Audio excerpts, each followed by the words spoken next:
AC Weather Lab. Here's Rob's forecast.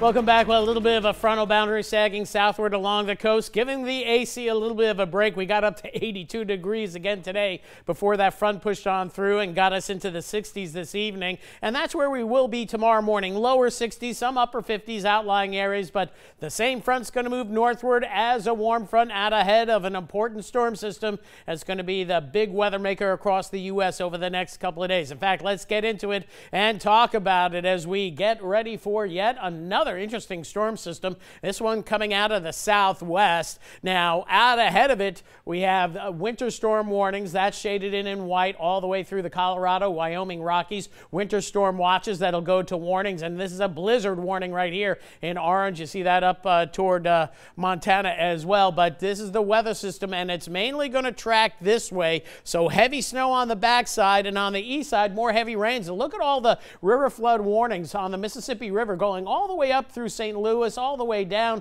Still aerial flood warnings from the rains from a couple of weeks ago over Tennessee. So all that water coming down the Mississippi and into the Atchafalaya. That's why the water levels are high.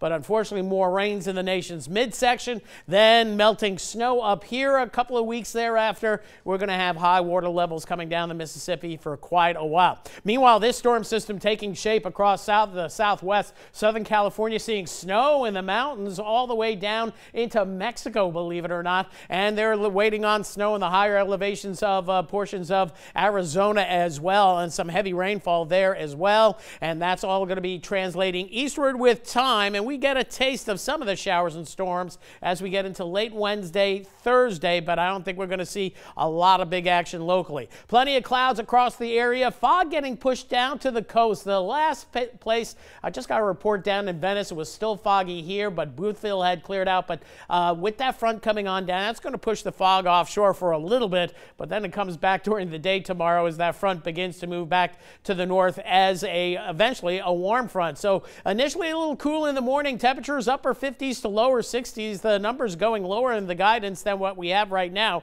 So it's going to be a cool start. So we're going to have to give you a range because these fronts are hard to pin down exactly where they're going to be located. By lunchtime, getting close to our area, 71, and watch the wind direction. Once it goes out of the southeast, that's when you know the front is north of you. So that's what we're going to have tomorrow afternoon. Mostly cloudy skies, maybe a few glimpses of the sun. Then our attention will be back to the west with showers and storms erupting, the threat of severe weather, Oklahoma down through Dallas and, Texas, and then perhaps Dallas as we get toward Wednesday morning. Wednesday afternoon, a little bit of a squall line pushing eastward. But again, the low pressure system way back here, that's going to be moving off to the north. So it's going to run out of energy in our part of the world. But notice still some strong storms as we get into Wednesday evening, northeast Louisiana into Arkansas. I think that's where the severe weather threat will be Wednesday going into Thursday. And here comes the frontal boundary as we head into Thursday. Good chance of rain, but I don't see anything that's really going to be too nasty or more than about a ½ inch of rain.